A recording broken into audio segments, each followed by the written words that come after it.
మొన్ననే చెప్పుకున్నాం, భారతదేశం చైనా ఈ రెండింటి మీద ఆంక్షలు పెట్టడానికి యూరప్ రంగం సిద్ధం చేసుకుంది. ఎందుకు అంటే రష్యా నుండి ఆయిల్ కొనొద్దంటే కొంటున్నాం కాబట్టి. వాస్తవంగా గతంలో అయితే అమెరికా యూరప్ దేశాలు పెట్టిన ఎగ్జామ్షన్ ఏంటంటే ఒక లిమిటెడ్ ప్రైస్ పెట్టి బ్యారెల్కి $75 మించి లేకుండా ఉంటే తీసుకోవాలి అంది. గతంలో $75 లోపే రష్యా అమ్మింది, మనం ఆ రేటుకు కొన్నాం. అయితే తర్వాత 82 దాకా కూడా తీసుకువెళ్ళింది, మనం ఆ రేటుకు కూడా కొంటున్నాం. ఎందుకంటే మిగతా మార్కెట్లో 100, 125, 150 దాకా ఉంది కాబట్టి బ్యారెల్. అయితే తక్కువకి వస్తున్నప్పుడు మనం కొంటున్నాం.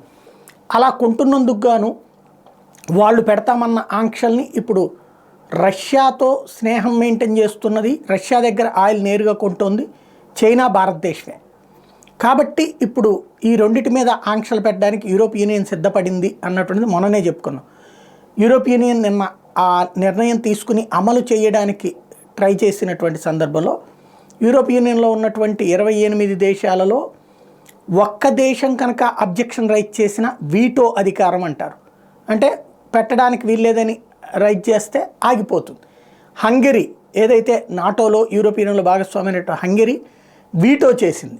తద్వారా రష్యా, చైనా మీద పెట్టాలనుకున్నటువంటి ఆంక్షలు ఇందులో ఎస్పెషల్లీ దానివల్ల ఏమవుతుందంటే ఆయా దేశాల్లో ఉన్న మన కంపెనీలకు సంబంధించినటువంటి వాటికి పెద్ద దెబ్బ పడుతుంది. చైనీస్ ఫర్మ్స్ అట్లాగే ఇండియన్ ఫర్మ్కి సంబంధించి 3 చైనీస్ ఫర్మ్స్ అట్లాగే ఒక ఇండియన్ ఫర్మ్కి ఇబ్బంది జరిగేటటువంటి పరిస్థితి ఆగిపోయింది.